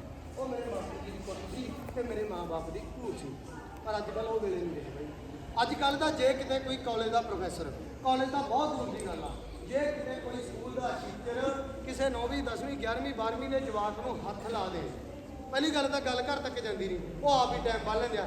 ਹੈਲੋ ਮੁੰਡੀ ਕਾਲੀ ਚੁੰਡੀ ਮੁੰਡੀ ਕਿੱਥੇ ਆ ਓਏ ਓ ਮੈਥ ਵਾਲੇ ਮਾਸਟਰ ਨੇ ਤੇਰੇ ਭਰਾ ਦੇ ਹੱਥ ਲਾਦਾ ਯਾਰ ਹਾਂ ਅੱਜ ਤਾਂ ਸੈਂਤੜਾ ਕੌਚੜਾ ਸਾਰੇ ਇਕੱਠੇ ਕਰ ਦੇਣੇ ਆ ਹਾਂ ਆ ਖਾਡ ਵਾਲੀ ਸੜਕ ਤੇ ਜਾਂਦਾ ਹੁੰਦਾ ਹਾਂ ਕਿਰਚਾਂ ਚਲਾਣਾ ਬਾਬੇ ਕਿਰਚਾਂ ਆ ਹਾਲ ਹੈ ਕਿਉਂਕਿ ਸੱਤਵੀਂ 11ਵੀਂ 12ਵੀਂ ਵਾਲੇ ਬੱਚਿਆਂ ਦਾ ਮੈਂ ਅਸੀਂ ਸਕੂਲਾਂ ਦੇ ਵਿੱਚ ਜਾਂਦੇ ਨੇ ਰਿਐਲਿਟੀ ਇਹ ਸੱਚਾਈ ਹੈ ਸਾਡੇ ਸਕੂਲਾਂ ਦੀ ਆ ਹਾਲ ਹੈ ਇਹ ਤਾਂ ਚਲੋ 9ਵੀਂ 10ਵੀਂ 11ਵੀਂ 12ਵੀਂ ਵਾਲੇ ਬੱਚਿਆਂ ਦਾ ਹਾਲ ਹੈ ਬਾਏ ਚਾਂਸ ਕਿਸੇ ਟੀਚਰ ਨੇ ਕਿਸੇ ਚੌਥੀ ਪੰਜਵੀਂ ਦੇ ਜਵਾਕ ਨੂੰ ਕੁਝ ਕਹਿਤਾ ਉਹਨੂੰ ਮਾੜਾ ਜਿਹਾ ਘੂਰਦਾ ਮੰਨ ਲਓ ਬੱਚੇ ਦਾ ਚਿੰਟੂ ਹੈ ਉਹਨੂੰ ਮਾੜਾ ਜਿਹਾ ਕੁਝ ਕਹਿਤਾ ਗੱਲ ਘਰ ਤੱਕ ਪਹੁੰਚ ਗਈ ਤਾਂ ਯਕੀਨ ਮੰਨਿਓ ਡੈਡੀ ਛੱਡੋ ਮੰਮੀ ਪਹਿਲਾਂ ਆ ਜਾਂਦੀ ਹੈ ਓਏ ਤੁਹਾਡਾ ਟਿੱਟੂ ਮਾਰਦਾ ਓਏ ਤੁਹਾਡਾ ਟਿੱਟੂ ਮਾਰਦਾ ਓਏ ਤੁਹਾਡਾ ਟਿੱਟੂ ਮਾਰਦਾ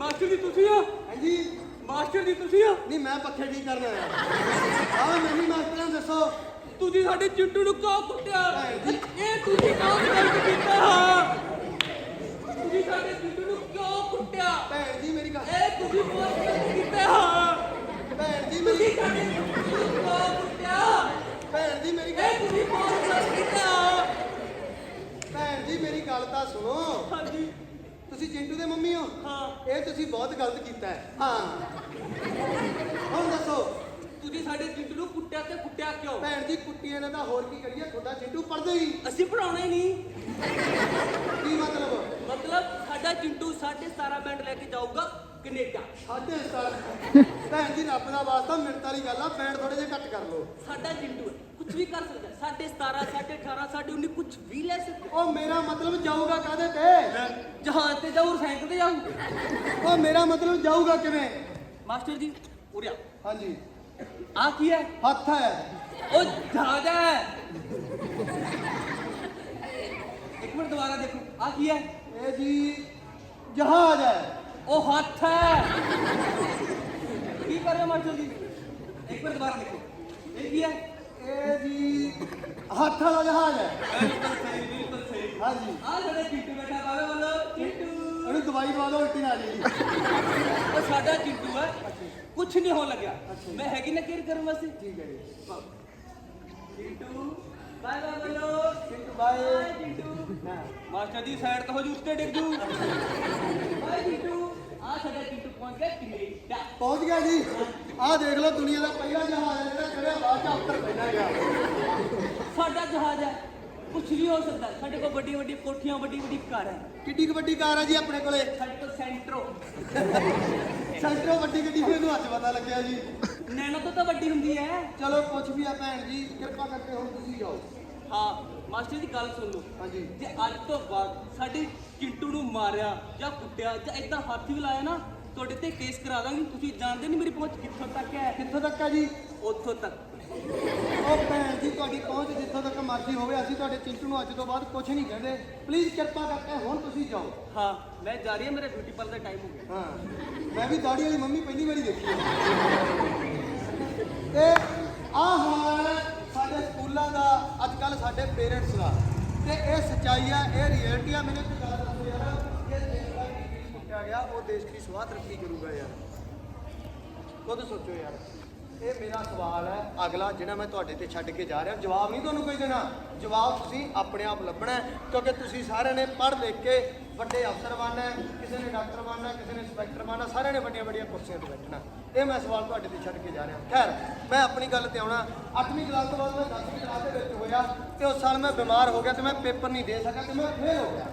ਮੈਂ ਫੇਲ ਹੋਇਆ, ਮੇਰੇ ਨਾਲ ਦੇ ਅੱਗੇ ਚੱਲ ਗਏ, ਮੈਨੂੰ ਆਪਣੇ ਆਪ ਤੋਂ ਨਾ ਘਿਣਜੀ ਆਉਣ ਲੱਗ ਗਈ। ਮੈਂ ਨਾ ਆਤਮ ਹੱਤਿਆ ਕਰਨ ਬਾਰੇ ਸੋਚਿਆ, ਪਰ ਮੇਰੇ ਮਾਸਟਰ ਜੀ ਨੇ ਮੇਰਾ ਹੱਥ ਫੜਿਆ, ਉਹਨਾਂ ਨੇ ਮੈਨੂੰ ਸਮਝਾਇਆ, ਕਹਿੰਦੇ ਸਰਵਣ ਪੁੱਤ ਮਰਨਾ ਕਿਸੇ ਗੱਲ ਦਾ ਹੱਲ ਨਹੀਂ ਹੁੰਦਾ। ਫਿਰ ਕਿਹਾ ਜਦੋਂ ਫੇਲ ਹੋ ਗਿਆ ਤੇਰਾ ਕਸੂਰ ਥੋੜੀ ਸੀ, ਤੂੰ ਅਗਲੇ ਸਾਲ ਦਾਖਲਾ ਕਰਾ ਤੇ ਚੰਗੇ ਨੰਬਰ ਲੈ ਕੇ ਪਾਸ ਹੋ। ਮੈਂ ਮਾਸਟਰ ਜੀ ਦੀ ਗੱਲ ਮੰਨੀ, ਅਗਲੇ ਸਾਲ ਮੈਂ ਐਡਮਿਸ਼ਨ ਕਰਾਈ, ਦਾਖਲਾ ਕਰਾਇਆ। ਉਸ ਸਾਲ ਮੈਂ ਇੰਨੀ ਮਿਹਨਤ ਇੰਨੀ ਸ਼ਿੱਦਤ ਨਾਲ ਪੜ੍ਹਾਈ ਕੀਤੀ, ਇੰਨੀ ਮਿਹਨਤ ਇੰਨੀ ਸ਼ਿੱਦਤ ਨਾਲ ਪੜ੍ਹਾਈ ਕੀਤੀ ਕਿ ਪੂਰੇ ਸਕੂਲ ਦੇ ਵਿੱਚੋਂ ਫਸਟ ਪੋਜੀਸ਼ਨ ਹਾਸਲ ਕੀਤੀ। ਮੇਰੇ ਮਾਸਟਰ ਜੀ ਮੇਰੇ ਤੋਂ ਬਹੁਤ ਜ਼ਿਆਦਾ ਖੁਸ਼ ਹੋਏ। ਇਸੇ ਤਰ੍ਹਾਂ ਮੈਂ ਜਦੋਂ ਮੈਂ +1 ਕਲਾਸ 'ਚ ਆਇਆ, +1 ਕਲਾਸ ਤੋਂ ਵੀ ਮੈਂ ਚੰਗੇ ਨੰਬਰ ਲੈ ਕੇ ਪਾਸ ਹੋਇਆ। ਜਦੋਂ ਮੈਂ +2 ਕਲਾਸ ਦੇ ਵਿੱਚ ਹੋਇਆ, +2 ਕਲਾਸ 'ਚ ਵੀ ਮੈਂ ਪੂਰੇ ਸਕੂਲ ਦੇ ਵਿੱਚੋਂ ਸੈਕੰਡ ਪੋਜੀਸ਼ਨ ਹਾਸਲ ਕੀਤੀ। ਮੇਰੇ ਮਾਸਟਰ ਜੀ ਮੇਰੇ ਤੋਂ ਬਹੁਤ ਜ਼ਿਆਦਾ ਖੁਸ਼ ਹੋਏ। ਉਹਨਾਂ ਨੇ ਮੈਨੂੰ ਖੁਸ਼ ਹੋ ਕੇ ਇੱਕ ਤੋਹਫਾ ਦਿੱਤਾ। ਉਹ ਤੋਹਫਾ ਜਦ ਮੈਂ ਘਰ ਜਾ ਕੇ ਖੋਲ੍ਹਿਆ, ਉਹਦੇ ਵਿੱਚ ਇੱਕ ਬੜੀ ਪਿਆਰੀ ਸ਼ਰਟ ਨਿਕਲੀ। ਸ਼ਰਟ ਜਦੋਂ ਮੈਂ ਘਰ ਜਾ ਕੇ ਪਾਈ ਤਾਂ ਮੇਰੇ ਖੁੱਲੀ ਸੀ।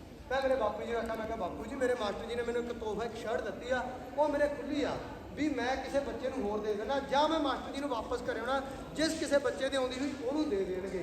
ਮੇਰੇ ਬਾਪੂ ਜੀ ਨੇ ਮੈਨੂੰ ਬੜੇ ਪਿਆਰ ਨਾਲ ਸਮਝਾਇਆ, ਕਹਿੰਦੇ ਦੇਖ ਸਰਵਣ ਪੁੱਤ, ਕਿਸੇ ਦਾ ਦਿੱਤਾ ਹੋਇਆ ਤੋਹਫਾ ਕਦੇ ਅੱਗੇ ਨਹੀਂ ਦੇਗਾ, ਜਦੋਂ ਸ਼ਰਟ ਤੇਰੇ ਆਉਣ ਲੱਗੀ ਤੂੰ ਉਦੋਂ ਪਾ ਲਈ। ਚਲੋ ਮੈਂ ਬਾਪੂ ਜੀ ਦੀ ਗੱਲ ਮੰਨੀ, ਸ਼ਰਟ ਮੈਂ ਤੈਅ ਕਰਕੇ ਮੈਂ ਟਰੰਕ ਦੇ ਵਿੱਚ ਰੱਖਦੀ। ਟਰੰਕ ਕੀ ਬਹੁਤੀ ਪੁਰਾਣੀ ਚੀਜ਼ ਨਹੀਂ ਹੈ, ਤੁਹਾਨੂੰ ਸਾਰਿਆਂ ਨੂੰ ਪਤਾ ਹੀ ਹੈ ਟਰੰਕ ਹੈ ਨਾ। ਚਲੋ ਉਸ ਤੋਂ ਬਾਅਦ ਮੈਂ BA ਕੀਤੀ, MA ਕੀਤੀ, PhD ਕੀਤੀ, ਲਗਭਗ ਸਾਰੀਆਂ ਡਿਗਰੀਆਂ ਚੰਗੇ ਨੰਬਰਾਂ ਤੇ ਹਾਸਲ ਕਰ ਲਈਆਂ ਤੇ ਆਖਿਰਕਾਰ ਉਹ ਦਿਨ ਵੀ ਆ ਗਿਆ ਜਿਸ ਦਿਨ ਮੈਂ ਇੰਟਰਵਿਊ ਤੇ ਜਾਣਾ ਸੀ। ਹੁਣ ਤੁਸੀਂ ਸਾਰੇ ਲੱਗਦਾ ਥੋੜਾ ਜਿਹਾ ਬੋਰ ਹੋ ਗਏ, ਤੁਹਾਨੂੰ ਨਾਲ ਨਾਲ ਹਸਾਉਣਾ ਵੀ ਬਹੁਤ ਜ਼ਰੂਰੀ ਆ। ਯਾਦ ਰੱਖਿਓ ਇੰਟਰਵਿਊ ਦੀ ਗੱਲ ਆਪਾਂ ਇੱਥੇ ਹੀ ਚੱਕਾਂਗੇ, ਠੀਕ ਆ? ਇੰਟਰਵਿਊ ਦੀ ਗੱਲ ਆਪਾਂ ਇੱਥੇ ਹੀ ਚੱਕਾਂਗੇ। ਇੱਕ ਤੁਹਾਨੂੰ ਛੋਟਾ ਜਿਹਾ ਕਿੱਸਾ ਸੁਣਾਉਣਾ। ਕਹਿੰਦੇ ਜ਼ਿੰਦਗੀ 'ਚ ਨਾ ਹਰੇਕ ਦਾ ਇੱਕ ਪੱਕਾ ਦੋਸਤ ਜ਼ਰੂਰ ਹੁੰਦਾ, ਜਿਵੇਂ ਮੁੰਡਿਆਂ ਦਾ ਇੱਕ ਪੱਕਾ ਆੜੀ ਜ਼ਰੂਰ ਹੁੰਦਾ, ਉਹ ਵੀ ਕੁੜੀਆਂ ਦੀ ਇੱਕ ਪੱਕੀ ਸਹੇਲੀ ਜ਼ਰੂਰ ਹੁੰਦੀ ਹੈ, ਇੱਕ ਨਾ ਇੱਕ ਪੱਕੀ ਸਹੇਲੀ ਹੁੰਦੀ ਹੈ। ਹੁਣ ਸਾਰਾ ਕੁਝ ਪਤਾ ਹੁੰਦਾ ਨਹੀਂ, ਅੱਜ ਸਾਡੇ ਘਰੇ ਕੀ ਬਣਿਆ, ਅੱਜ ਸਾਡੇ ਘਰੇ ਨਾ ਕੱਦੂ ਬਣਿਆ, ਕੱਦੂ ਦਾ ਮੈਂ ਖਾਂਦੀ ਹੀ ਨਹੀਂ, ਮੈਂ ਗੋਭੀ ਖਾਂਦੀ ਹਾਂ। ਮਤਲਬ ਇਹ ਜ਼ਰੂਰੀ ਆ, ਇੱਕ ਪੱਕਾ ਦੋਸਤ ਹੋਣਾ ਜ਼ਿੰਦਗੀ 'ਚ ਬਹੁਤ ਜ਼ਰੂਰੀ ਆ। ਉਵੇਂ ਤੁਹਾਡੇ ਸਾਰਿਆਂ ਵਾਂਗ ਮੇਰਾ ਵੀ ਇੱਕ ਪੱਕਾ ਆੜੀ ਹੁੰਦਾ ਸੀ, ਭੋਲਾ। ਭੋਲੇ ਦੀ ਆਪਣੇ ਸਾਰਿਆਂ ਵਾਂਗ, ਤੁਹਾਡੇ ਸਾਰਿਆਂ ਵਾਂਗ ਇੱਕ ਬਹੁਤ ਮਾੜੀ ਆਦਤ ਹੁੰਦੀ ਸੀ, ਪੁੱਛੋ ਕਿਹੜੀ? ਨਕਲ ਮਾਰਨ ਦੀ। ਮੈਂ ਐਗਜ਼ਾਮੀਨੇਸ਼ਨ ਹਾਲ 'ਚ ਪੇਪਰ ਕਰੀ ਜਾਂਦਾ ਸੀ, ਭੋਲਾ ਮੈਨੂੰ ਵਾਰ-ਵਾਰ ਪਿੱਛੋਂ ਤੰਗ ਕਰੀ ਜਾਂਦਾ ਸੀ, ਕਹਿੰਦਾ ਮੈਨੂੰ ਪੇਪਰ ਕਰਾ।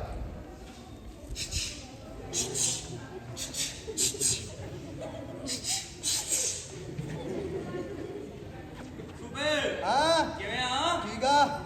ਪੇਪਰ ਕਰਾਏਗਾ ਨਾ? ਨਾ ਵੀਰੇ ਨਾ, ਆਪਦਾ ਪੜ੍ਹ ਕੇ ਆਇਆ ਕਰੋ। ਯਾਰ ਪੜ ਕੇ ਤਾਂ ਆਇਆ ਸੀ, ਫੇਰ ਭੁੱਲ ਗਿਆ।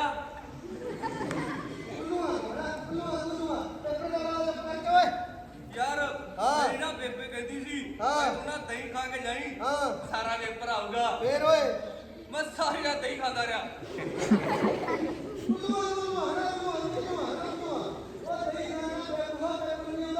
ਹੋਰ ਕੀ ਆਉਂਦਾ? ਖੱਟਾ ਕਰਕੇ ਢਾਲ ਹੋ ਗਿਆ। ਚੁੱਪ ਕਰ ਲੈ, ਚੁੱਪ ਕਰਕੇ। ਸੂਬੇ ਹਾਂ ਆ ਕੀ ਕਹਿੰਦੇ? ਕੀ ਕਹਿੰਦੇ ਓਏ? ਕਹਿੰਦੇ ਸਾਰੇ ਪ੍ਰੈਸ਼ਰ ਕਰਨੇ ਜ਼ਰੂਰੀ ਹੈ, ਹਾਂ ਉੱਤਰ ਨਹੀਂ ਕਰਨੇ।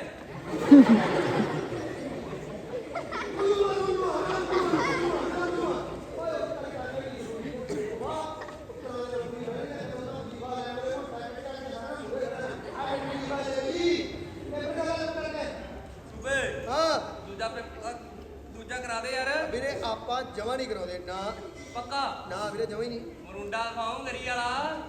ਮਰਿੰਡਾ ਹਾਂ ਤੇਰੀ ਸੌ ਪੱਕਾ ਮੁੰਡਾ। ਹਾਂ ਬਾਹਰ ਰੇਡੀ ਨਾਲ ਖੜਾ, ਦੋ ਲੈ ਕੇ ਠੀਕ ਆ? ਛੇਤੀ ਕਰ ਲਾ ਪੇਪਰ ਤੇ। ਮੇਰੇ ਕੋਲੇ ਨਾਲੇ ਇਹ ਕੋੜਾ, ਮੇਰੇ ਕੋਲੇ ਕੰਮ ਠੀਕ ਹੋਣਾ, ਬੋਲ ਕੇ ਪੂਰਾ ਬੋਲ ਕੇ। ਹਾਂ ਯਾਰ ਆ ਕਹਿੰਦੇ ਪ੍ਰਧਾਨ ਮੰਤਰੀ ਦਾ ਜਨਮ ਕਿਉਂ ਹੋਇਆ ਸੀ?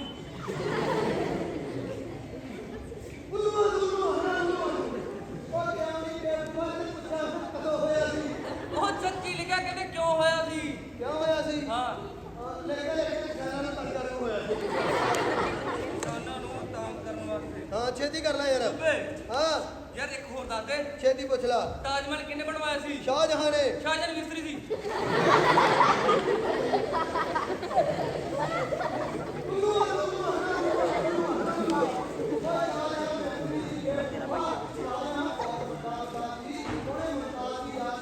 ਬਣਵਾਤਾ ਸੀ।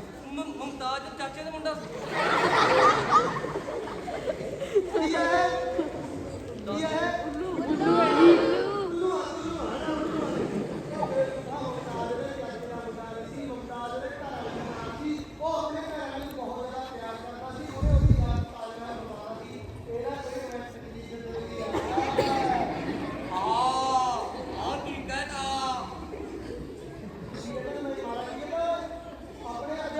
ਮਾਸਟਰ ਜੀ ਟੀਚਰ ਆਪਾਂ ਨੂੰ ਰੋਜ਼ ਸਮਝਾਉਂਦੇ ਆ ਕਿ ਰਿਸ਼ਤਾ ਕੋਈ ਵੀ ਹੋਵੇ ਸੱਚਾ ਹੋਣਾ ਚਾਹੀਦਾ। ਇਹ ਮਾਂ ਪੁੱਤ ਦਾ, ਪਿਓ ਧੀ ਦਾ, ਪਤੀ ਪਤਨੀ ਦਾ, ਚਾਹੇ ਭੈਣ ਭਰਾ ਦਾ, ਚਾਹੇ ਕੋਈ ਦੋਸਤ ਮਿੱਤਰ ਦਾ, ਚਾਹੇ ਸਾਡਾ ਕੋਈ ਰਿਲੇਸ਼ਨ ਹੈ, ਰਿਸ਼ਤੇ 'ਚ ਸੱਚਾਈ ਹੋਣੀ ਚਾਹੀਦੀ ਹੈ, ਪਵਿੱਤਰਤਾ ਹੋਣੀ ਚਾਹੀਦੀ ਹੈ।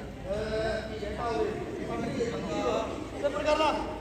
ਸੂਬੇ ਹਾਂ ਯਾਰ ਮੈਂ ਸੁਣਿਆ ਸੀ ਹਾਂ ਬਈ ਇਹਨੇ ਜਦੋਂ ਤਾਜ ਮਹਿਲ ਬਣਵਾਇਆ ਸੀ ਹਾਂ। ਤੇ ਸਾਰੇ ਮਿਸਰ ਹੱਥ ਕੱਟਦੇ ਸੀ। ਹਾਂ ਮੇਰੇ ਵੀ ਕੱਟ ਦੇਣਗੇ।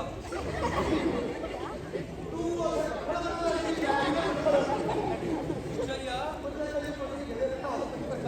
ਛੇਤੀ ਕਰ ਲਾ। ਸੂਬੇ ਹਾਂ ਯਾਰ ਮੈਨੂੰ ਗੱਲ ਸਮਝ ਨਹੀਂ ਆਉਂਦੀ। ਤੈਨੂੰ ਕੋਈ ਨਹੀਂ ਆਉਂਦੀ। ਉਹ ਸੁਣਦਾ ਲਾ ਛੇਤੀ ਬੋਲ। ਵੀ ਜਿਹੜਾ ਬੰਦਾ ਜਿਹੜੀ ਚੀਜ਼ ਬਣਾਉਂਦਾ ਹਾਂ ਉਹ ਹੁੰਦੀ ਕਿਉਂ ਨਹੀਂ ਹੁੰਦੀ? ਪਤਾ ਪਤਾ ਨਹੀਂ ਲੜ ਤੇ ਕਲਮ ਲਾ ਕੇ ਮੇਰੇ ਤੇ ਬਈ ਬਈ ਹਾਂ ਮੇਰੇ ਦਾ ਪੇਪਰ ਗਿਆ ਹੋ ਅੱਛਾ ਮੈਂ ਚੱਲਿਆ ਅੱਛਾ ਇਹ ਮੁੰਡਾ ਓਏ ਮੇਰੇ ਨਾਲ 2 ਘੰਟੇ ਲੱਗੇ ਮੈਂ ਪੇਪਰ ਕਰਕੇ ਹੁਣੀ ਆ ਗਿਆ ਤੂੰ ਭਰਾ ਵਰਗੇ 2 ਘੰਟੇ ਲੱਗੇ ਰੱਖੋ ਕਿਤੇ ਚੱਲਦਾ ਆ ਗਿਆ ਬਾਈ ਮੂੰਹ ਦਿਖਾਈ ਤੇਰੇ ਭਾਲਦਾ ਮੈਨੂੰ ਡੇ ਕਰੀਏ ਲੱਫੜਾ ਬੜੂ ਕਰਦੇ ਹਾਏ ਕੰਮ ਕੰਮ ਉਹ ਪਾਏ ਖੈਰ ਇਹ ਕੋਈ ਅਸੀਂ ਭੁੱਲਣੇ ਜਾਂਦੇ ਨੇ ਇੱਕ ਬੜੀ ਘੈਂਟ ਗੱਲ ਕਹੀ ਕਿ ਚੀਜ਼ ਉਹਦੀ ਕਿਉਂ ਨਹੀਂ ਹੁੰਦੀ ਜਿਹੜਾ ਕੋਈ ਬਣਾਉਂਦਾ ਹੈ। ਆਪਣੇ ਮਜ਼ਦੂਰ ਜਿਹੜੇ ਵਿਚਾਰੇ ਇੰਨੀ ਮਿਹਨਤ ਕਰਕੇ ਜਿਹੜੀਆਂ ਬਿਲਡਿੰਗਾਂ ਜਿਹੜੀਆਂ ਇਮਾਰਤਾਂ ਜਿਹੜੀਆਂ ਕਰਦੇ ਆ ਜਿਹੜੀਆਂ ਝੁੱਗੀਆਂ ਝੌਂਪੜੀਆਂ 'ਚ ਉਹਨਾਂ ਨੂੰ ਰਹਿਣ ਲਈ ਇੱਕ ਮਕਾਨ ਨਹੀਂ ਪਾ ਕੇ ਦਿੱਤਾ ਜਾਂਦਾ। ਫਿਰ ਸੋਚਿਓ ਜ਼ਰੂਰ ਵੀ ਚੀਜ਼ ਉਹਦੀ ਕਿਉਂ ਨਹੀਂ ਹੁੰਦੀ ਜਿਹੜਾ ਕੋਈ ਬਣਾਉਂਦਾ ਹੈ। ਆਪਣੇ ਕਿਸਾਨ ਜਿਹੜੇ ਵਿਚਾਰੇ ਇੰਨੀ ਮਿਹਨਤ ਕਰਦੇ ਆ ਸਾਰਾ ਸਾਲ ਮਿਹਨਤ ਕਰਦੇ ਆ ਇੰਨੀਆਂ ਫਸਲਾਂ ਉਗਾਉਂਦੇ ਆ ਉਹਨਾਂ ਦੀਆਂ ਫਸਲਾਂ ਦਾ ਸਹੀ ਮੁੱਲ ਨਹੀਂ ਮਿਲਦਾ। ਫਿਰ ਸੋਚਿਓ ਜ਼ਰੂਰ ਚੀਜ਼ ਉਹਦੀ ਕਿਉਂ ਨਹੀਂ ਹੁੰਦੀ ਜਿਹੜਾ ਕੋਈ ਬਣਾਉਂਦਾ। ਤੁਸੀਂ ਸਾਰਿਆਂ ਨੇ ਪੜ੍ਹ ਲਿਖ ਕੇ ਵੱਡੇ ਅਫਸਰ ਬਣਨਾ ਸੋਚਣਾ ਜ਼ਰੂਰ ਹੈ। ਖੈਰ ਮੈਂ ਆਪਣੀ ਵੀਡੀਓ ਵਾਲੀ ਗੱਲ ਕਰਾਂ ਮੈਂ ਚਾਹੀਦਾ ਹੀ ਉੱਠਿਆ ਮੈਂ ਤਿਆਰ ਹੋਇਆ ਮੈਂ ਮਾਸਟਰੀ ਦਾ ਦਿੱਤਾ ਹੋਇਆ ਤੋਬਾ ਸ਼ਰਟ ਗੱਡੀ ਕੇ ਪਾਈ ਤੇ ਮੈਨੂੰ ਉਹ ਸ਼ਰਟ ਉਸ ਦਿਨ ਬੜੀ ਸੋਹਣੀ ਲੱਗ ਰਹੀ ਸੀ। ਮੇਰੀ ਬੇਬੇ ਨੇ ਪਤਾ ਨਹੀਂ ਮੈਨੂੰ ਕਿੱਥੇ ਟਾਈ ਲਿਆ ਕੇ ਦਿੱਤੀ ਕਹਿੰਦੀ ਪੁੱਤ ਲਾ ਕੇ ਜਾ ਇਹਦੇ ਨਾਲ ਪ੍ਰਭਾਵ ਜਾ ਪੈਂਦਾ। ਮੈਂ ਟਾਈ ਲਾਈ ਤੇ ਮੇਰੀ ਬੇਬੇ ਨੇ ਮੈਨੂੰ ਤੇਰੀ ਖੰਡ ਪਾ ਕੇ ਦਿੱਤੀ ਕਹਿੰਦੀ ਪੁੱਤ ਖਾ ਕੇ ਜਾ ਸ਼ਗਨ ਦਾ। ਮੈਂ ਨਹੀਂ ਖਾਧੀ ਤੇ ਮੈਂ ਇੰਟਰਵਿਊ ਵਾਲੀ ਜਗ੍ਹਾ ਵੱਲ ਚੱਲ ਪਿਆ। ਮੈਂ ਇੰਟਰਵਿਊ ਵਾਲੀ ਜਗ੍ਹਾ ਤੇ ਪਹੁੰਚਿਆ ਮੈਂ ਕਿਹਾ ਮੇਰੇ ਕਮਿੰਗ ਕਹਿੰਦੇ ਕਮਿੰਗ ਮੈਂ ਦੇਖਿਆ ਅੱਗੇ ਇੱਕ ਪੜ੍ਹਿਆ ਲਿਖਿਆ ਬੰਦਾ ਐਨਕਾਂ ਲਈ ਬੈਠਾ ਸੀ। ਮੈਂ ਆਪਣੀ ਫਾਈਲ ਟੇਬਲ ਤੇ ਰੱਖੀ ਉਹਨੇ ਮੇਰੀ ਫਾਈਲ ਦੇਖੀ ਖੋਲ ਕੇ ਮੈਨੂੰ ਕਹਿੰਦਾ ਨੰਬਰ ਤਾਂ ਗਣੇ ਲੈ ਰੱਖੇ ਕੱਕਾ। ਮੈਂ ਕਿਹਾ ਹਾਂਜੀ ਸਰ कोनो सिफारिश है। मैं कहा नहीं जी रोकड़ा होगा पैसा मैं थोड़ा जिहा हैरान होया मैंने कहा मैं कहा सर भी मैनू सिफारिश से पैसे की लोड़ है। वो कहना बेटा तुम समझे नहीं ये ना ऊपर से लेके नीचे तक एक चैन सिस्टम बना हुआ है सबको खिलाना पिलाना पड़ता है अगर कोई सिफारिश या पैसा है तो बताओ। मैनू वो बंदे की गल सुन के थोड़ा जिहा गुस्सा आ गया मैं इरीटेट जा होया मैं बंदे ने कहा मैं कहा सर तुसीं मेरे बनते नंबर देखो तो मैनू मेरी बनती जॉब दो। मैं बंदे ने क्या सुना दिया ਇੰਨੀ ਗੱਲ ਸੁਣੀ नहीं तो बंदे की अखा च लाली आ गई तो मेरी ख्याल भगा के मारी। मैंने कहता अगर सिफारिश नहीं है पैसा नहीं है तो यहाँ के जक मारने दो चल बाहर। मैं की कर सकता सी मैं अपने सारे सर्टिफिकेट इकट्ठे किए तो मैं बाहर आ गया। पर मैं बाहर की देखना मैं कला नहीं सी मेरे वर्गे थोड़े वर्गे 30-35-40 रुपये कुड़ियाँ होर सी ਜਿਹੜੇ उस जॉब ਲਈ उस नौकरी ਲਈ एलिजिबल सी पर रखे लिए रखा वो बंदा मेरा एलिजिबल नहीं। ਇਹ ਗੱਲ ਦੇਖ ਕੇ ਸਾਨੂੰ ਗੁੱਸਾ ਆ ਗਿਆ। ਅਸੀਂ ਉੱਥੇ ਧਰਨਾ ਲਾਦਾ ਅਸੀਂ ਮੁਰਦਾਬਾਦ ਦੇ ਨਾਰੇ ਲਾਉਣ ਲੱਗੇ ਪਰ ਪਤਾ ਨਹੀਂ ਲੱਗਿਆ ਕਿੱਧਰੋਂ ਪੁਲਿਸ ਦਾ ਲਾਠੀ ਚਾਰਜ ਤੇ ਪਾਣੀ ਦਾ ਖਜ਼ਾਨਾ ਸਾਡੇ ਤੋਂ ਹੋਣ ਲੱਗਿਆ। ਅਸੀਂ ਬਥੇਰਾ ਕਿਹਾ ਯਾਰ ਸਾਨੂੰ ਨਾ ਮਾਰੋ ਯਾਰ ਅਸੀਂ ਆਪਣਾ ਹੱਕ ਲੈਣਾ ਯਾਰ ਸਾਨੂੰ ਨਾ ਮਾਰੋ ਯਾਰ ਸਾਨੂੰ ਨਾ ਮਾਰੋ ਯਾਰ ਨਾ ਮਾਰੋ। ਪਰ 1 ਮਿੰਟ ਦੇ ਵਿੱਚ ਉੱਥੇ ਮੁੰਡੇ ਦੀਆਂ ਪੱਗਾਂ ਤੇ ਕੁੜੀਆਂ ਦੀਆਂ ਚੁੰਨੀਆਂ ਰੋੜ ਕੇ ਰੱਖਦੀਆਂ। 1 ਮਿੰਟ ਦੇ ਵਿੱਚ ਉੱਥੇ ਮੁੰਡੇ ਦੀਆਂ ਪੱਗਾਂ ਤੇ ਕੁੜੀਆਂ ਦੀਆਂ ਚੁੰਨੀਆਂ ਰੋੜ ਕੇ ਰੱਖਦੀਆਂ ਤੇ ਮੈਨੂੰ ਵੀ ਉਸੇ ਸ਼ਰਟ ਤੋਂ ਫੜ ਕੇ ਕਿਸੇ ਜਗ੍ਹਾ ਜਿਹੜੀ ਮੇਰੇ ਮਾਸਟਰ ਜੀ ਨੇ ਮੈਨੂੰ ਤੋਹਫੇ 'ਚ ਗਿਫਟ ਦਿੱਤੀ ਸੀ ਮੇਰੀ ਸ਼ਰਟ ਉੱਥੇ ਲੀਰੋ ਲੀਰ ਕਰਤੀ ਯਾਰ। ਇਸੇ ਕਰਕੇ ਯਾਰ ਮੈਂ ਜਿੱਥੇ ਰੇੜੀ ਲਾਈ ਆ ਲੈ ਜਾਓ ਯਾਰ ਜੇ ਕਿਸੇ ਨੇ ਡਿਗਰੀਆਂ ਲੈ ਕੇ ਜਾਣੀਆਂ ਨੇ ਸਾਰੀਆਂ ਡਿਗਰੀਆਂ ਕੁੱਲ ਮਿਲਾ ਕੇ ਤੁਹਾਨੂੰ 5-10 ਹਜ਼ਾਰ ਰੁਪਏ ਮਿਲ ਜਾਣੀਆਂ ਨੇ ਲੈ ਜਾਓ। ਕਿਉਂਕਿ ਯਾਰ ਮੇਰੇ ਬਾਪੂ ਦੇ ਸਿਰ ਤੇ ਕਰਜ਼ਾ ਮਾਂ ਬਿਮਾਰ ਪਈ ਹੈ ਤੇ ਭੈਣ ਦਾ ਵਿਆਹ ਕਰਨ ਵਾਲਾ ਪਿਆ। ਲੈ ਜਾਓ ਯਾਰ ਜੇ ਕਿਸੇ ਨੇ ਲੈ ਕੇ ਜਾਣੀਆਂ ਨੇ ਲੈ ਜਾਓ। ਪਰ ਮੈਨੂੰ ਪਤਾ ਤੁਹਾਡੇ 'ਚ ਕੋਈ ਨਹੀਂ ਹੁੰਦਾ ਯਾਰ ਕਿਉਂਕਿ ਅਸੀਂ ਹਾਲਾਤਾਂ ਨਾਲ ਲੜਨਾ ਸਿੱਖਿਆ ਨਹੀਂ ਅਸੀਂ ਹਾਲਾਤਾਂ ਤੋਂ ਭੱਜਣਾ ਸਿੱਖਿਆ। ਅਸੀਂ 10-12 ਮਾਡਲ ਬੈਠ ਲੈ ਕੇ ਅਸੀਂ ਫੌਰਨ ਜਾਣਾ ਸਿੱਖਿਆ। ਅਸੀਂ ਇੱਥੇ ਹਾਲਾਤਾਂ ਨਾਲ ਲੜਨਾ ਨਹੀਂ ਸਿੱਖਿਆ। ਮੈਨੂੰ ਪਤਾ ਤੁਹਾਡੇ 'ਚ ਕੋਈ ਨਹੀਂ ਲੈ ਕੇ ਜਾਊਗਾ ਪਰ ਯਕੀਨ ਮੰਨਿਓ ਮੈਂ ਇੱਥੇ ਡਿਗਰੀਆਂ ਵੇਚਣ ਵੀ ਨਹੀਂ ਆਇਆ। ਮੈਂ ਕਿਉਂ ਵੇਚੂਗਾ ਬਈ ਮੇਰੀ ਸਾਰੀ ਉਮਰ ਦੀ ਮਿਹਨਤ ਆ ਮੈਂ ਇੰਨੀ ਮਿਹਨਤ ਨਾਲ ਹਾਸਲ ਕੀਤੀਆਂ ਨੇ ਮੈਂ ਕਿਉਂ ਵੇਚੂਗਾ। ਮੈਂ ਸਿਰਫ ਇੱਥੇ ਨਾਟਕ ਕਰ ਰਿਹਾ ਸੀ। ਮੈਂ ਨਾਟਕ ਇਸ ਕਰਕੇ ਕੀਤਾ ਕਿ ਜੋ ਮੇਰੇ ਨਾਲ ਹੋਇਆ ਜੋ ਸਭਨ ਨਾਲ ਹੋਇਆ ਉਹ ਤੁਹਾਡੇ ਨਾਲ ਕਦੇ ਨਾ ਹੋਵੇ। ਤੁਸੀਂ ਇੰਨਾ ਕੁ ਪੜ੍ਹ ਲਿਖ ਕੇ ਜਾਓ ਇੰਨੇ ਕੁ ਸਿੱਖਿਅਕ ਬਣ ਕੇ ਜਾਓ ਕਿ ਸਾਹਮਣੇ ਬੈਠਾ ਬੰਦਾ ਜੇਕਰ ਤੁਹਾਡੇ ਤੋਂ ਸਿਫਾਰਿਸ਼ ਜਾਂ ਪੈਸੇ ਦੀ ਮੰਗ ਕਰਦਾ ਤਾਂ ਤੁਸੀਂ ਉਸ ਬੰਦੇ ਦੀਆਂ ਅੱਖਾਂ 'ਚ ਅੱਖਾਂ ਪਾ ਕੇ ਗੱਲ ਕਰ ਸਕੋ ਕਿ ਤੂੰ ਮੇਰੇ ਤੋਂ ਪੈਸੇ ਜਾਂ ਸਿਫਾਰਿਸ਼ ਮੰਗਣ ਵਾਲਾ ਕੌਣ ਹੁੰਦਾ ਮੇਰੇ ਬਣਦੇ ਨੰਬਰ ਦੇਖ ਤੇ ਮੈਨੂੰ ਮੇਰੀ ਬਣਦੀ ਨੌਕਰੀ ਦੇ। ਤੁਸੀਂ ਉਸ ਬੰਦੇ ਦੀਆਂ ਅੱਖਾਂ 'ਚ ਅੱਖਾਂ ਪਾ ਕੇ ਗੱਲ ਕਰ ਸਕੋ। ਇਸ ਕਰਕੇ ਮੈਂ ਇੱਥੇ ਨਾਟਕ ਕੀਤਾ। ਬਾਕੀ ਤੁਹਾਨੂੰ ਲੱਗਦਾ ਹੈ ਵੀ ਮੈਂ ਸਹੀ ਕੀਤਾ ਇੱਥੇ ਅੱਜ ਮੈਂ ਸਹੀ ਕੀਤਾ ਤਾਂ ਤੁਸੀਂ ਮੇਰੇ ਨਾਲ ਜੁੜ ਸਕਦੇ ਹੋ। ਨਹੀਂ ਜੁੜਨਾ ਯਾਰ ਫਿਰ ਤੁਹਾਡੀ ਮਰਜ਼ੀ। ਮੈਂ ਤਾਂ ਆਪਣੇ ਮਾਸਟਰ ਜੀ ਦੀ ਦਿੱਤੀ ਹੋਈ ਸਿੱਖਿਆ ਤੇ ਆਪਣੇ ਬਾਪੂ ਜੀ ਦੇ ਸਿਖਾਏ ਹੋਏ ਰਾਹ ਤੇ ਤੁਰਨਾ। ਮੇਰੀ ਅੱਜ ਇੱਥੇ ਗੱਲ ਨਹੀਂ ਬਣੂ ਮੈਂ ਕੱਲ੍ਹ ਨੂੰ ਚੰਡੀਗੜ੍ਹ ਜਾਊਂਗਾ ਉੱਥੇ ਗੱਲ ਨਹੀਂ ਬਣੂ ਮੈਂ ਪਰਸੋਂ ਦਿੱਲੀ ਜਾਊਂਗਾ। ਮੈਂ ਆਪਣੇ ਆਖਰੀ ਦਮ ਤੱਕ ਆਖਰੀ ਸਾਹ ਤੱਕ ਐਦਾਂ ਇਹਨਾਂ ਹਾਲਾਤਾਂ ਨਾਲ ਲੜਦਾ ਰਹੂੰਗਾ। ਤੁਹਾਨੂੰ ਲੱਗਦਾ ਵੀ ਮੈਂ ਸਹੀ ਕੀਤਾ ਤਾਂ ਮੇਰੇ ਨਾਲ ਜੁੜ ਸਕਦੇ ਹੋ। ਨਹੀਂ ਫਿਰ ਯਾਰ ਮੈਂ ਵੀ ਕਿਹੜਾ ਪੂਰੇ ਪੰਜਾਬ ਦਾ ਠੇਕਾ ਲਿਆ। ਤਦ ਤੱਕ ਲਈ ਸਤਿ ਸ੍ਰੀ ਅਕਾਲ ਨਮਸਕਾਰ ਆਦਾਬ ਧੰਨਵਾਦ thank you so much thank you.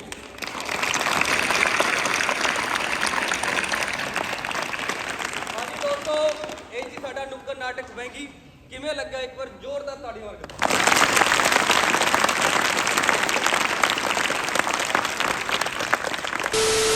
Thank you so much. ਮੈਂ ਬਲਜਿੰਦਰ ਸੰਧੂ ਤੇ ਇਹ ਪਤਾ ਨਹੀਂ ਕੌਣ ਆ। मैं पुनीत खन्ना ਹਾਂ ਇਹ ਪਲੀਜ਼ ਕਰਨਾ। ਤੇ ਮੈਂ ਤੁਹਾਨੂੰ ਪਤਾ ਹੀ ਹੈ ਨਹੀਂ ਪਤਾ ਵੈਸੇ ਪਤਾ ਹੀ ਹੋਊਗਾ ਕਿ ਨਹੀਂ ਪਤਾ ਹੋਊਗਾ नहीं पता ਦਿਸ ਗਾਇ ਇਜ਼ ਵੈਰੀ ਬ੍ਰਿਲੀਅੰਟ ਗਾਇ। ਯਾ मेरी डाउन टू अर्थ ਹਾਂ ਡਾਊਨ ਟੂ मिट्टी ना ਗਰਾਊਂਡ ਲੈਵਲ मिट्टी ना जुड़िया मिट्टी ना खेड़दा ਪੂਰਾ ਦਿਨ। ਸੋ ਐਦਾਂ ਹੀ ਮਤਲਬ YouTube ਚੈਨਲ ਦੇਖਦੇ ਰਹੋ, ਵੀਡੀਓਜ਼ ਦੇਖਦੇ ਰਹੋ ਤੇ ਹੋਰ ਨਜ਼ਾਰੇ ਲੈਣ ਲਈ ਦੇਖਦੇ ਰਹੋ, ਹੋਰ ਹੱਸਣ ਲਈ, ਕਿਉਂਕਿ ਹੱਸਣਾ ਬਹੁਤ ਜ਼ਰੂਰੀ ਹੈ ਜ਼ਿੰਦਗੀ ਦੇ ਵਿੱਚ। Thank you so much. ਮੇਰੇ ਸ਼ਬਦ ਮੁੱਕ ਗਏ ਹੁਣ, ਮੇਰੇ ਕੋਲੇ ਕਹਿਣ ਨੂੰ ਕੁਝ ਬਚਿਆ ਨਹੀਂ। Thank you. Bye bye